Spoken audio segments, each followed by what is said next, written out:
क़ाल अल्लाहु तबारक व तआला फ़िल क़ुरानिल मजीद अऊज़ु बिल्लाहि मिनश शैतानिर रजीम बिस्मिल्लाहिर रहमानिर रहीम हुवल्लज़ी अरसल रसूलहु बिल हुदा व दीनिल हक़ लियुज़हिरहु अलद्दीनि कुल्लिहि वलौ करिहल मुशरिकून।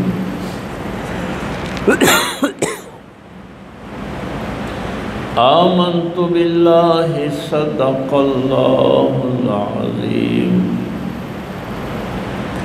व सदक़ रसूलुहुन नबियुल उम्मियुल करीम व नहनु अला ज़ालिका मिनश शाहिदीन वश्शाकिरीन वल्हम्दुलिल्लाहि रब्बिल आलमीन। क़ाल अल्लाहु तबारक व तआला फ़ी शान हबीबिही मुख़बिरन व आमिरा इन्नल्लाहा व मलाइकतहु युसल्लूना अलन नबी या अय्युहल्लज़ीना आमनू सल्लू अलैहि व सल्लिमू तस्लीमा।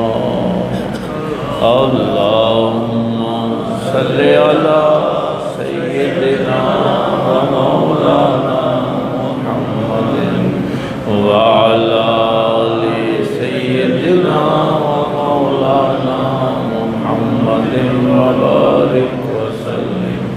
अल्लाहुम्मा सल्लि अला सय्यिदिना व मौलाना मुहम्मदिन व अला आलि सय्यिदिना व मौलाना मुहम्मदिन व बारिक व सल्लिम।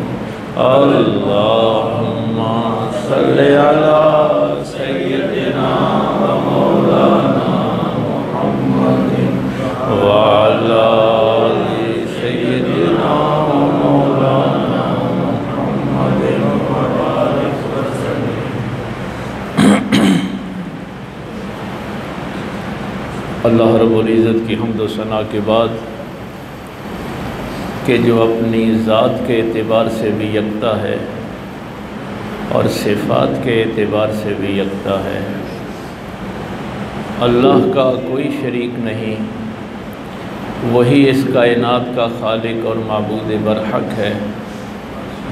उसी ने इंसान को अशरफुल मखलूक़ात बनाया और हम सब ने पलट कर उसी अल्लाह के हुज़ूर पेश होना है। बेहद व बेइंतहा दुरूद व सलाम इमामुल अंबिया हबीब किब्रिया शफ़ीउल मुज़निबीन रहमतल लिल आलमीन ताजदार सल्तनत दुनिया व दीन आमिना के लाल बाइस तख़लीक़ कायनात अहमद मुज्तबा मुहम्मद मुस्तफ़ा सल्लल्लाहु अलैहि वसल्लम की ज़ात अक़दस पर कि जिनके सदक़े अल्लाह ने हमें ईमान की दौलत से माला माल फरमाया। नहायत ही वाजिबुल एहतराम मुअज़्ज़ज़ सामाईन, बुज़ुर्गों, दोस्तों, अज़ीज़ भाइयों, इस साल मुहर्रम का हमारा जो उन्वान मुकर्रर हुआ है वो है हुसैन और तौहीद। और हम तौहीद और शिर्क के हवाले से देख रहे हैं कुरान करीम के अहकामात। आपको पता है कि मैंने मुहर्रम के आगाज़ में ये बात आपसे कही थी कि सबसे जो बड़ी बुत परस्ती है वो नज़रिए की बुत परस्ती है। ये पत्थरों को खुदा मानना, दरख्तों को मानना, चाँद सूरज सितारों को मानना, किसी शख्स को मानना, ये बहुत बाद के शिर्क हैं। तो तौहीद के मुकाबले में जो पहला शिर्क है, सबसे बड़ा शिर्क है, वो नज़रिए का शिर्क है। यानी तौहीद के अलावा जो नज़रिया तौहीद है, अगर आप किसी भी नज़रिए को मानते हैं तो वो तौहीदी नज़रिया नहीं हो सकता। तो इससे हम इस्तिफ़ादा कर रहे हैं। ये आज की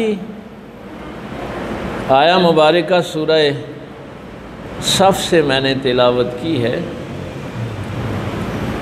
ये सूरह तौबा में भी इन्हीं अल्फाज के साथ है और सूरह फतह में भी इन्हीं अल्फाज के साथ है, लेकिन आखिर में यहाँ है वलौ करिहल मुशरिकून। तो सूरह फतह में जो है वहाँ आखिर में है वकफ़ा बिल्लाहि शहीदा। आज ये मेरा उन्वान नहीं है, लेकिन मैं एक बात बता दूं, जब हम ये कभी कहते हैं ना कि इस मज़मून और उन्वान के हिसाब से ये आयत वहाँ पर भी मौजूद है, वहाँ पर भी मौजूद है, वहाँ पर भी मौजूद है, तो इसका ये मतलब नहीं होता कि कुरान की किसी आयत में तकरार है। ये बात समझना ज़रूरी है। मसलन आप बिस्मिल्लाहिर्रहमानिर्रहीम सूरह फातिहा के साथ पढ़ेंगे तो वहाँ उन्वान और है। यही बिस्मिल्लाहिर्रहमानिर्रहीम सूरह बकरा के साथ पढ़ेंगे तो वहाँ उन्वान और है। कुरान की किसी आयत में तकरार नहीं है, इसीलिए तर्जुमे को कुरान नहीं कहते। ये बात जहन में रखना। तर्जुमा करने वाले का कलाम है। कुरान अल्लाह का कलाम है।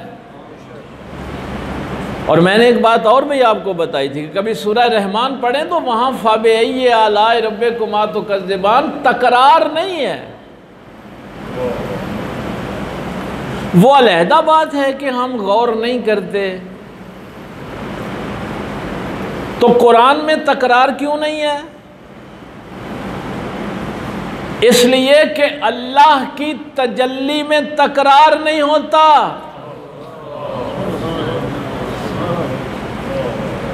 खुदाए वहदहू ला शरीक की किसी तजल्ली में तकरार नहीं है। सरकार मौला कायनात हज़रत अली अल मुर्तज़ा शेर खुदा रज़ी अल्लाह ताला अन्हु ने फरमाया था, हर नया सूरज जो तुलू होता है वो नए इल्म के साथ तुलू होता है। और जिस शख्स के 2 दिन एक जैसे गुजर गए वो तो हलाक हो गया। आज ये मेरा उन्वान नहीं है, लेकिन मैं ज़रा नीचे आके एक बात मैं समझ रहा हूँ कि शायद मैं पैगाम नहीं आप तकरार का माना नहीं समझ रहे।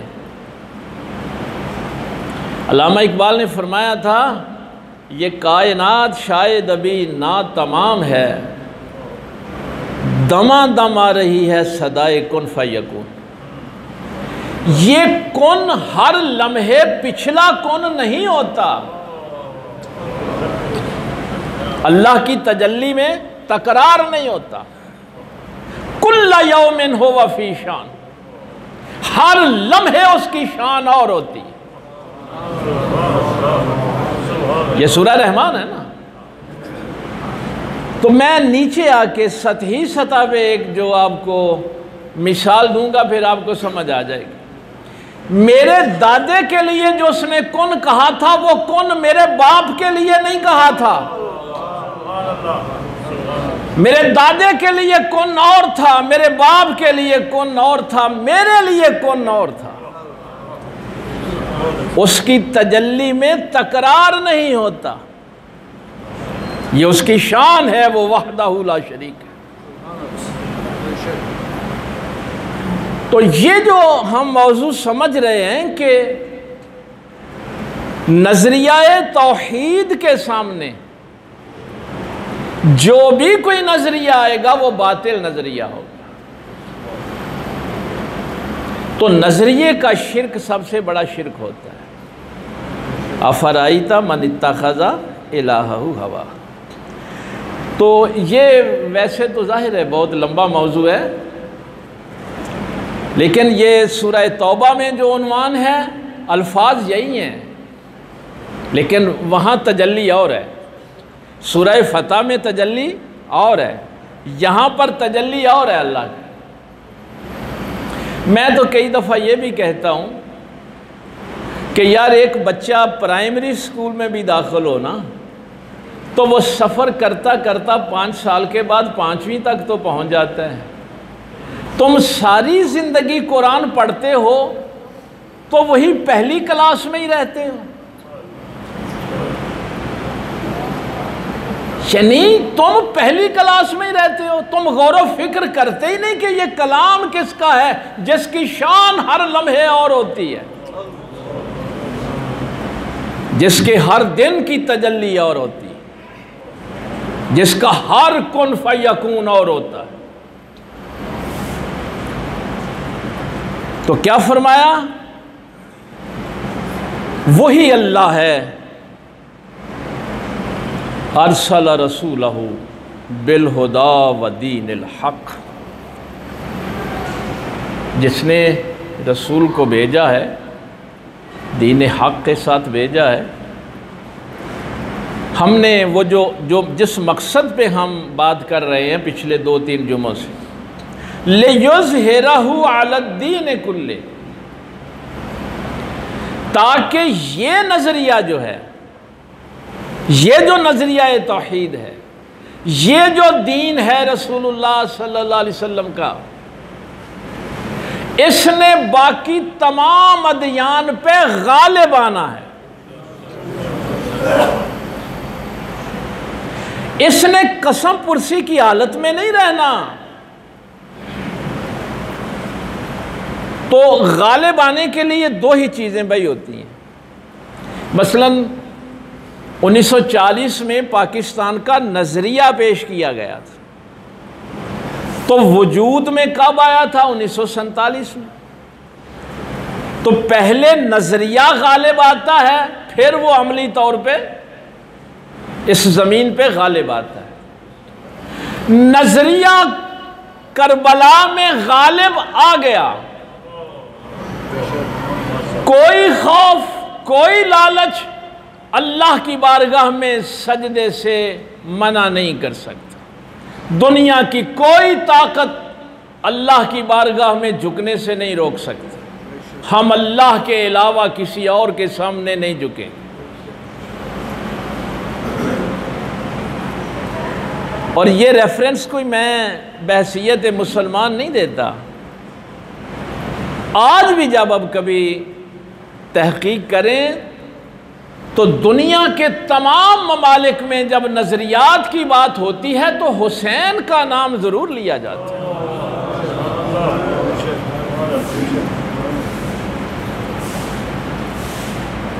एक मैंने मिसाल आपको शायद किसी मौके पे दी थी कि जब टीपू सुल्तान के बच्चे अंग्रेज़ों ने अगवा कर लिए और टीपू से कहा कि या तो हमारे साथ मुआहदा करो या तेरे बच्चे कत्ल कर देंगे। 2 बेटे उसके अगवा। तो उसके जो मसाहिब थे, वज़रा थे, उन्होंने कहा कि सुल्तान बच्चों का मामला है तो जैसे अंग्रेज़ कहते हैं वैसे कर लेते हैं, बाद में फिर सोचेंगे इनके साथ क्या करना है। तो ये नज़रिया अब झुकने वाला नहीं है। तो टीपू सुल्तान ने एक तारीखी जुमला कहा था। उसने कहा था वाक़या करबला के बाद किसी मुसलमान को यह ज़ेब नहीं देता कि वो बच्चों की खातिर काफिरों से समझौते करे।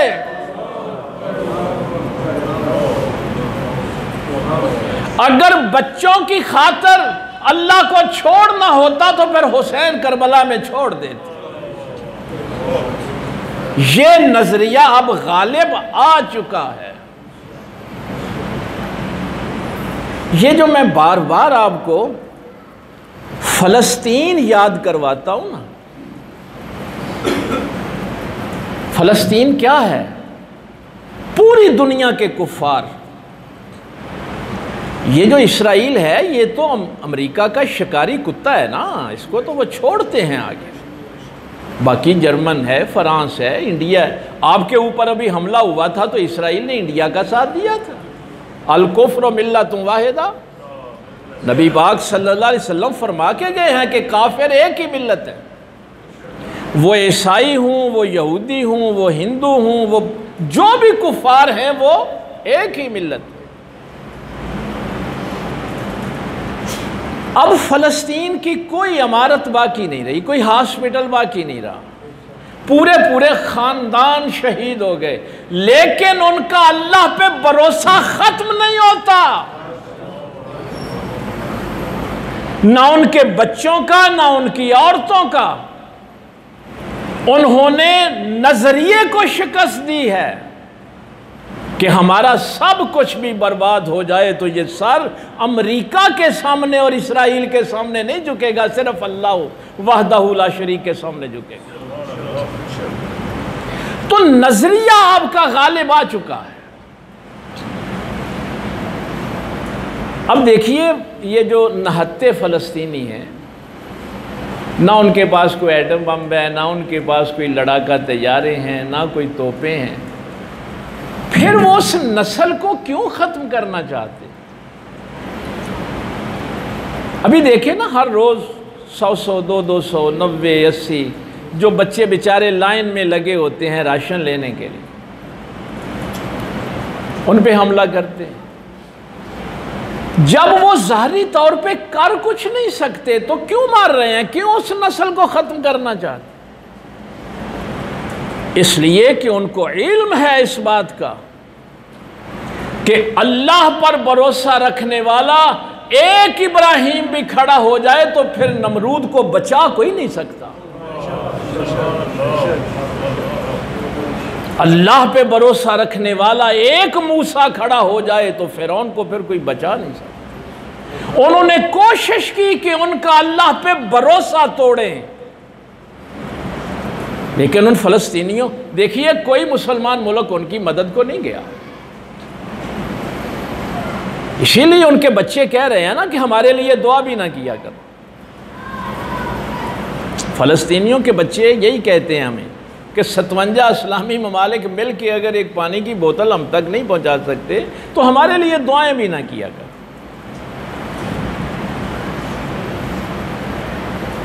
आज मैं एक ख़ास बात की तरफ इशारा करना चाहता हूँ, इसलिए कि वो आखिरी राउंड अब शुरू हो गया।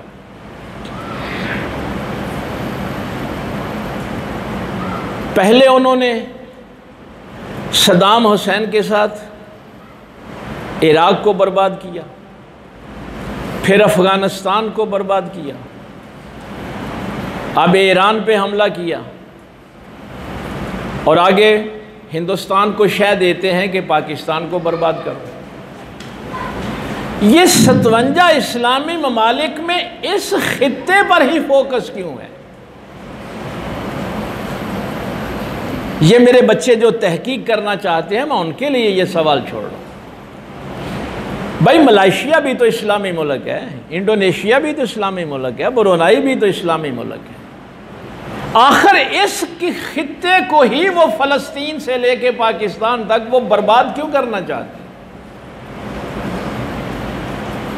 उन्होंने हमारी तारीख पढ़ी है, उन्होंने पाक पैगंबर सल्लल्लाहु अलैहि वसल्लम की अहादीस का मुताला किया है कि आखिरी मार्का जब होगा तो हज़रत इमाम मेहदी के लिए जो लश्कर आएंगे वो इसी इलाके से आएंगे,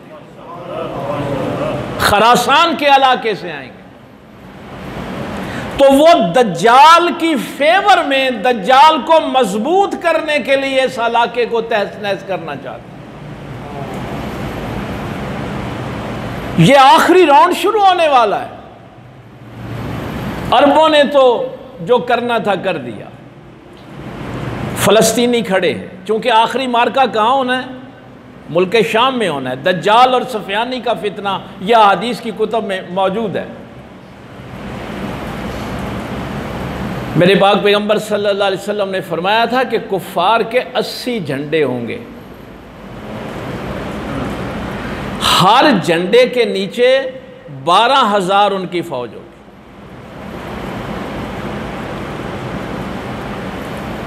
अब ये काफरों की 80 कौमें जो हैं, ये मुल्क शाम में होगा और हज़रत इमाम मेहदी की मदद के लिए खरासान से काफ़िले जाएंगे। ये अफ़गानिस्तान, ये ईरान, इराक़ का कुछ हिस्सा और पाकिस्तान का कुछ हिस्सा, ये है वो एरिया जहाँ से इस्लाम की मदद के लिए आखिरी मार्के के लिए जाना है। यहाँ से लोगों ने जाना है। ऐसे ही रसूलुल्लाह सल्लल्लाहु अलैहि वसल्लम मदीने शरीफ में बैठ के इधर को रुख अनवर करके नहीं फरमाया करते थे, मुझे इस तरफ से ठंडी हवा आती।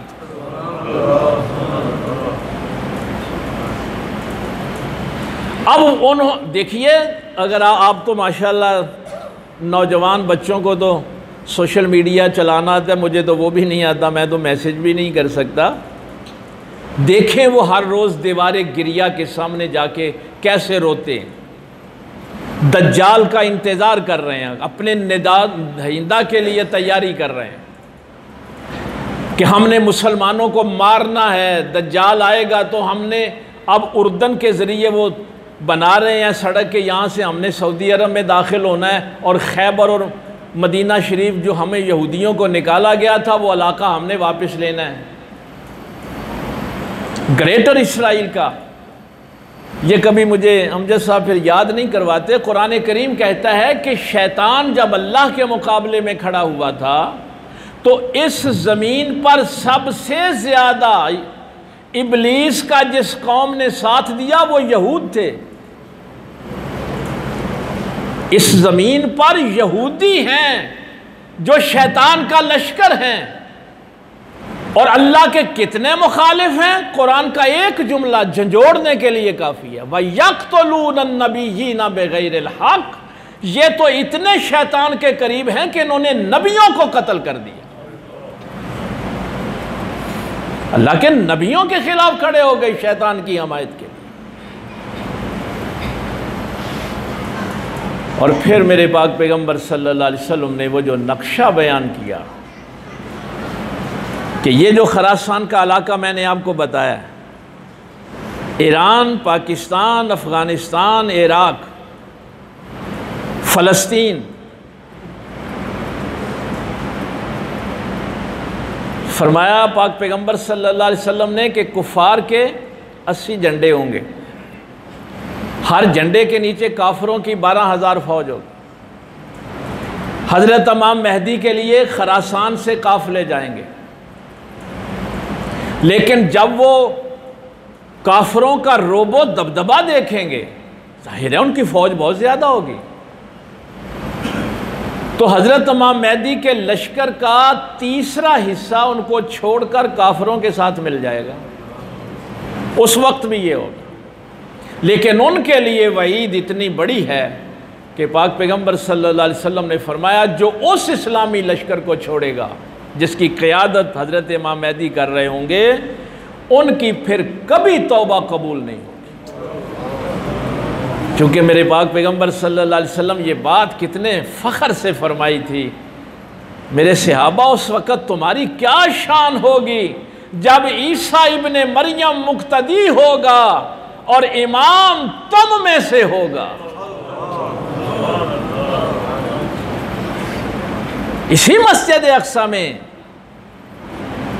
हज़रत इमाम मेहदी नमाज पढ़ाएंगे, ईसा अलैहिस्सलाम पीछे पढ़ेंगे, तो बाकी जो 2 हिस्से रह जाएंगे उनमें से एक हिस्सा शहीद हो जाएगा और बाकी जो तीसरा हिस्सा बचेगा उनको अल्लाह ताला फतह अता फरमाएगा। लेकिन उस फतह का जश्न नहीं मनाया जाएगा, उस फतह का जश्न नहीं मनाया जाएगा। या रसूलुल्लाह सल्लल्लाहु अलैहि वसल्लम वो क्यों? फरमाया कि इतनी सख्त जंग होगी कि अगर किसी एक बंदे के 100 बेटे हैं तो 99 शहीद हो जाएंगे। ये जो मार्का है। तो अब इस इलाके पे यहूदियों ने, ईसाइयों ने, हिंदुओं ने फोकस किया हुआ है कि इस इलाके को बर्बाद करना है जहाँ से हज़रत इमाम महदी के लिए लश्कर जाने हैं। लश्कर इस्लाम जिस तरफ जाएगा। तो ये हदीस तो आपने सुन ली ना, अल कुफ्र मिल्लतुन वाहिदा, काफिर एक ही मिल्लत है, इनको अलहदा-अलहदा नहीं समझना, ये एक दूसरे के साथी हैं। लेकिन हमारा क्या हाल है भाई? हम काफिर तो सारे एक झंडे के नीचे दज्जाल की मदद के लिए तैयार हैं आखिरी मरहले के लिए। क्या मुसलमान भी एक हैं कि हम अभी ये शिया सुन्नी वाबी देवबंदी के झगड़े में हैं कि हमने भी एक झंडे के नीचे तौहीद और रिसालत के नीचे इकट्ठे होना है? मैंने आपसे एक बात एक दफ़ा अर्ज़ की थी, जब खालिद साहब को पता है, जब इस मस्जिद की भी बुनियाद रखी थी तो मैंने इनसे कहा था कि ये जो मस्जिद है ये मुसलमानों की मस्जिद,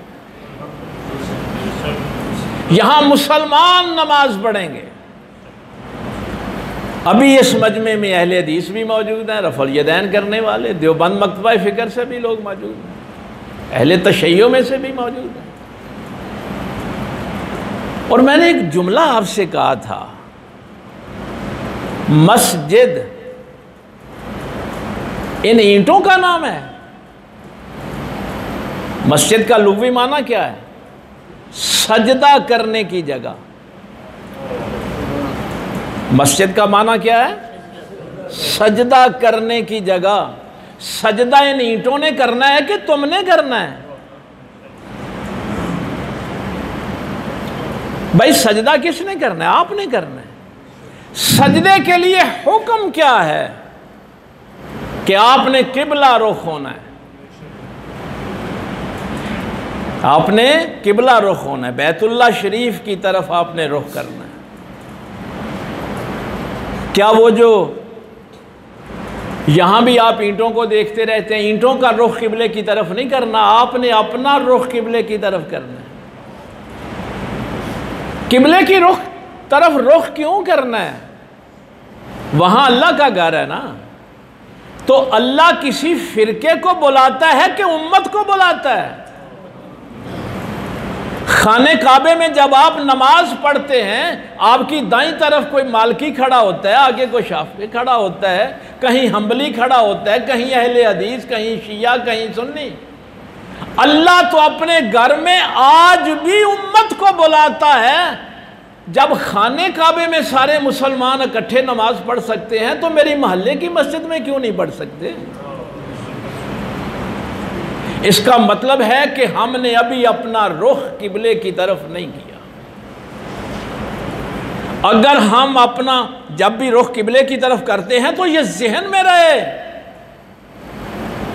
कि किबले में नमाज मुसलमान सारे इकट्ठे पढ़ते हैं।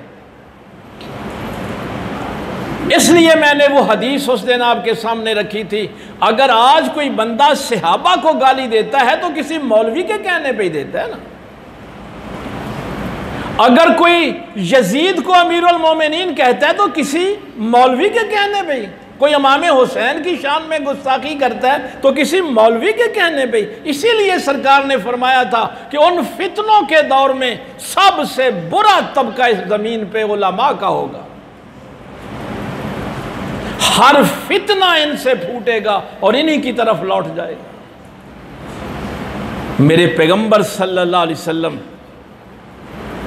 ये नमाज पढ़ते वक्त तवज्जो किया करें कि आपने अगर सारे मुसलमानों को एक जैसा नहीं समझा तो आपने किबले की तरफ रुख ही नहीं किया। खाने काबे में आज भी उम्मत जाती है। और दूसरा हमारा बड़ा मरकज मदीना शरीफ, सरकार मदीना सल्लल्लाहु अलैहि वसल्लम का दर अक़दस, नबी पाक के दर पे भी उम्मत जाती है। अल्लाह भी उम्मत को बुलाता है और रसूलुल्लाह भी उम्मत को बुलाते हैं।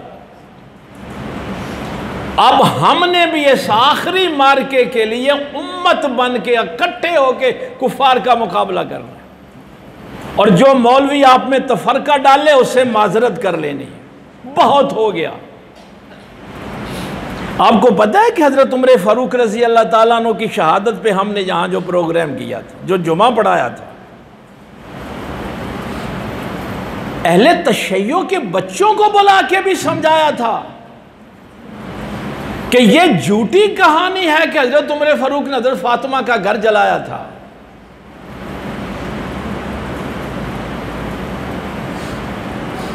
ये सारी दिलसोजी के साथ कि अगर मैं उस वक़्त ज़िंदा ना भी रहूं तो आप गवाह तो रहें कि या रसूलुल्लाह सल्लल्लाहु अलैहि वसल्लम वो जो लश्कर इस्लाम जिसका आपने हुक्म दिया था, हम ज़हनी तौर पे उसके लिए तैयार थे।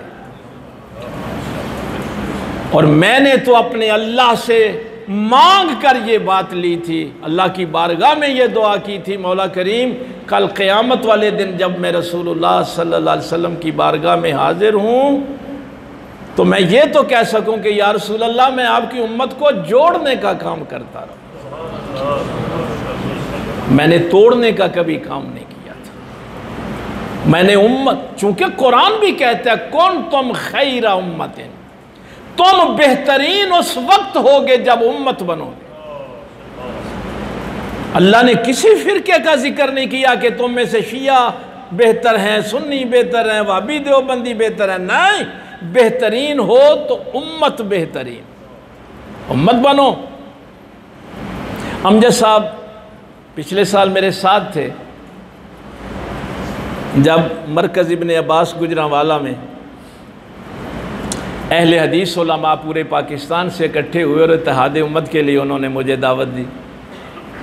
वो यूट्यूब पे प्रोग्राम मौजूद है, आप देख सकते। तो बुज़ुर्ग हैं अब्दुल्ला निसार साहब जिन्होंने वो सारा अरेंज किया। तो मैंने अल्लाह का शुक्र अदा किया। उन्होंने जब वो वहाँ खड़े होके ये कहा कि मैंने कराची फ़ोन किया, कोयटे फ़ोन किया, पूरे पाकिस्तान में कि मैं इत्तेहाद उम्मत के लिए काम करना चाहता हूँ, तो हर जगह से मुझे यही पैगाम मिला कि पसरूर में एक अहमद चिश्ती साहब हैं, अगर इत्तेहाद उम्मत पे बात करवानी है तो उनको बुलाओ।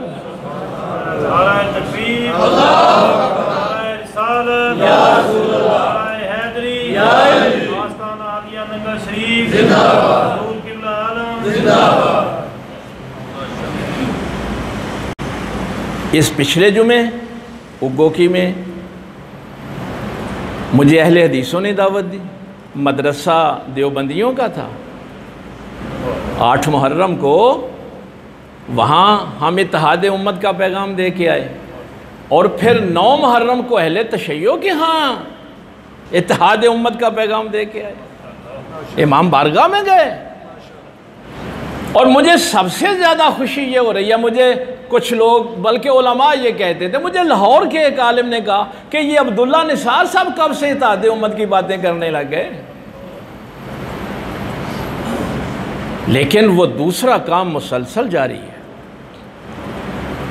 अद्दावा के अमीर हमज़ा का नाम आपने सुना है, मुजाहिद हैं, अहले हदीस हैं, लेकिन 10 मुहर्रम को उनका कालम पढ़ें, सोशल मीडिया पे पढ़ें, और मुझे खुशी हुई उन्होंने कहा कि अब हमने कुफार का मुकाबला शिया सुन्नी इकट्ठे होकर करेंगे।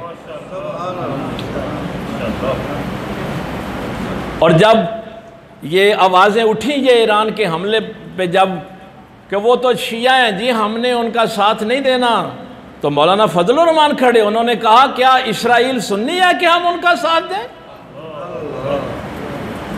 ये बकवास अब हम नहीं सुनेंगे, हम इस्लाम, हम ईरान के साथ खड़े होंगे। मौलाना तारक जमील साहब, लेकिन दुख की बात यह है कि ये 10 मुहर्रम को अमीर हमजा साहब ने उस कालम में उन्होंने सिर्फ एक जुमला ये लिखा, मैंने वो पढ़ा है सारा कालम। उन्होंने कहा यजीद अगर हया करता, शर्म करता कि मेरा खानदान तो रसूलुल्लाह सल्लल्लाहु अलैहि वसल्लम के खिलाफ सारी जिंदगी लड़ता रहा है, लेकिन फतह मक्का वाले दिन हुसैन के नाने ने तुम्हें कैसे माफ कर दिया था। जैसे रसूलुल्लाह ने तुम्हें माफ करके इज्जतें दी थी, हुसैन ने तो तुम्हारा नुकसान भी कोई नहीं किया था। तो मुझे दुख इस बात का है कि कुछ अहले हदीस उलमा ने उनके खिलाफ वीलॉग्स करने शुरू कर दिए। नहीं, अब ये काम नहीं होगा। देखिए कमज़ोरियाँ हर जगह हैं, शियों में भी हैं, सुन्नियों में भी हैं, हर जगह कमज़ोर। ये कमज़ोरियाँ हमने मोहब्बत से दूर करनी है। एक जुमला मैं जो हर जगह इत्तेहाद के लिए अर्ज कर रहा हूँ, आप मेरे सफ़ीर हैं, आपने इस पैगाम को आगे पहुँचाना है। हमने उस लश्कर इस्लाम के लिए तैयारी करनी है। वो क्वालियाँ शवालियाँ हूँ बथेरियाँ सुन लिया, हूँ जिहाद वास्ते भी तो तैयार होना चाहिए ना। ये बड़ा सौखा काम है ना। महफिल कीतियां, लंगर शंगर खादा है, वड्डियां गड्डियां ही सफ़र किया, नहीं, जिहाद के लिए भी तैयार होना। जैसे फ़लस्तीनी आज बता रहे हैं कि सब कुछ भी चला जाए, भरोसा है तो अल्लाह की ज़ात पे। हमारे बच्चे भी किसी के सामने अल्लाह के अलावा सरनिगू नहीं होंगे, नहीं होंगे। तो अल्हम्दुलिल्लाह ये एक फ़ज़ा बन गई है। वो जो जुमला मैं हर जगह कह रहा हूँ, आपको अज़बर होना चाहिए, हर जगह आपने ये बात कहनी कि रसूलुल्लाह सल्लल्लाहु अलैहि वसल्लम की ज़ात पर तो किसी को इख्तिलाफ नहीं है। ओ भाई, किसी वाबी को, किसी देवबंदी को, किसी शिया को, किसी सुन्नी को, किसी को इख्तिलाफ नहीं है ना। रसूलुल्लाह की ज़ात तक तो सारे मुत्तहिद हैं। उस ज़ात तक पहुँचना कैसे है? लक़द काना लकुम फ़ी रसूलिल्लाहि उस्वतुन हसना, तुम्हारे लिए नमूना है तो रसूलुल्लाह सल्लल्लाहु अलैहि वसल्लम की ज़िंदगी में है। तो रसूलुल्लाह की ज़िंदगी के कितने हिस्से हैं? 2 हिस्से। एक घर के अंदर की ज़िंदगी और एक घर के बाहर की ज़िंदगी। 2 ज़िंदगियाँ हैं ना, हमारी भी 2 ही हैं। एक वो ज़िंदगी है जो मैं अपने घर गुजारता हूँ, एक जो आप में गुजारता हूँ। नबी पाक सल्लल्लाहु अलैहि वसल्लम की भी दोनों ज़िंदगियाँ हैं, एक घर के अंदर है, एक घर के बाहर है। अगर नबुव्वत का दरवाज़ा अंदर की तरफ खुले तो उनको अहले बैत कहते हैं, और अगर वही नबुव्वत का दरवाज़ा बाहर की तरफ खुले तो उनको असहाबे रसूल कहते हैं। मत ख्याल करें कि आप किसी एक का दामन पकड़कर रसूलुल्लाह तक पहुंच सकते। घर की जिंदगी अहले बैत से सीखेंगे, बाहर की जिंदगी सहाबे रसूल से सीखेंगे। इन दोनों का दामन पकड़ेंगे तो रसूलुल्लाह सल्लल्लाहु अलैहि वसल्लम तक पहुंचे। इल्म से मोहब्बत करें। और अगर कोई बंदा आपको, मैंने कहा ना कि अमीर हमजा साहब ने, अहले हदीस हैं, कालम लिखे, कई मौलवियों ने उनके खिलाफ ये क्या कह दिया। मौलाना तारिक जमील साहब ने इत्तेहाद उम्मत की बात की, देवबंदियों में से कुछ लोग उनके खिलाफ हो गए। मुझे कई मशवरे देते हैं, क्या आप इमाम बारगाह में जाएंगे? मैंने कहा हमने तो गिरजों में जाके भी रसूलुल्लाह का पैगाम देना है। हमारा पैगंबर तो रहमतल लिल आलमीन है, हमने ये पैगाम हर जगह पहुंचाना है। ये हमारे साहब MP है राना अफजल साहब, क्रिसमस के प्रोग्राम में हम इकट्ठे थे, ईसाइयों ने बुलाया हुआ था, तो स्टेज पे उनकी कुर्सी मेरे साथ थी। अब भी वो लोगों को जब मिलते हैं तो बड़ा हैरान होकर ये बात बताते, तो मेरे कान में कहने लगे इन ईसाइयों में क्या खिताब करेंगे। मैंने कहा देखो जी, जो पैगाम मुझे मेरे रसूल ने दिया वही पैगाम देंगे। तो मैं जब उठा तो मैंने सूरह इखलास की तिलावत की। कुल हुवल्लाहु अहद अल्लाहुस समद लम यलिद वलम यूलद।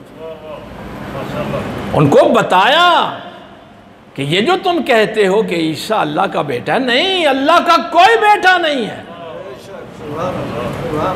हमने ये तौहीद का पैगाम हर जगह पहुंचाना है, लेकिन मोहब्बत से पहुंचाना है।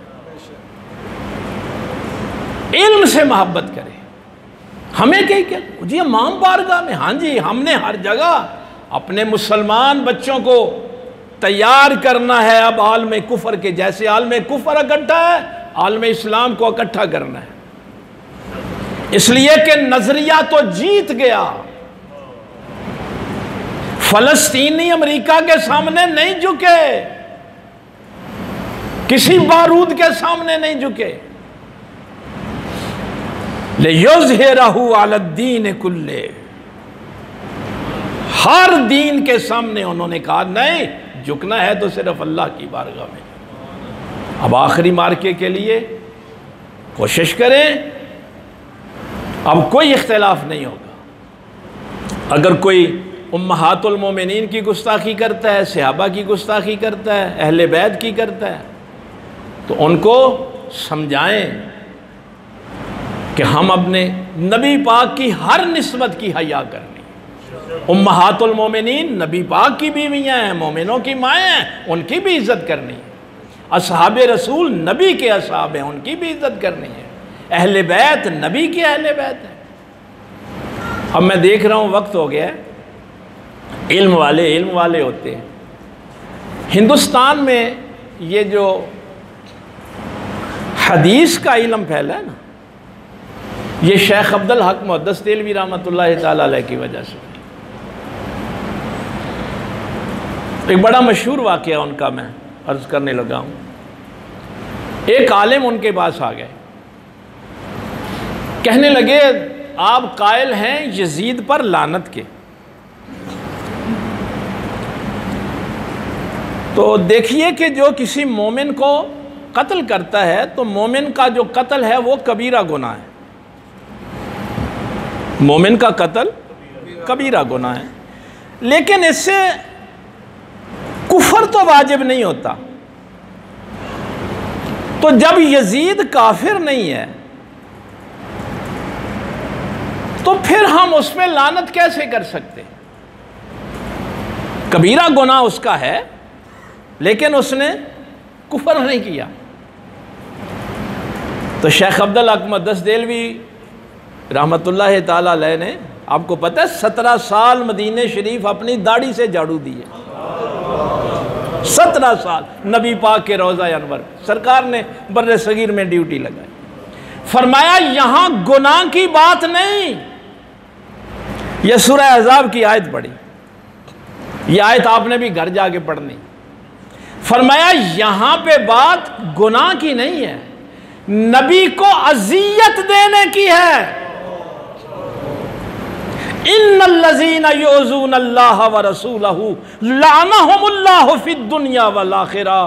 बेशक वो लोग जिन्होंने अल्लाह को अज़ियत दी और उसके रसूल को अज़ियत दी, उन पर दुनिया में भी लानत है और आखिरत में भी लानत है। फरमाया यजीद ने नबी का दिल दुखाया है, और कुरान कहता है जो रसूल का दिल दुखाए उस पर लानत है। लड़ाई झगड़ा नहीं किया, कुरान से जवाब दिया। और ये आयत पता है कहां पर है? इससे ऊपर वाली आयत क्या है? इन्नल्लाह व मलाइकतहु युसल्लूना अलन नबी। उससे अगली आयत ये है। मुल्ला अली कारी हमारे बहुत बड़े मुहद्दिस हैं, 9वीं सदी के। अस्मा और रिजाल के भी बहुत बड़े आलिम हैं।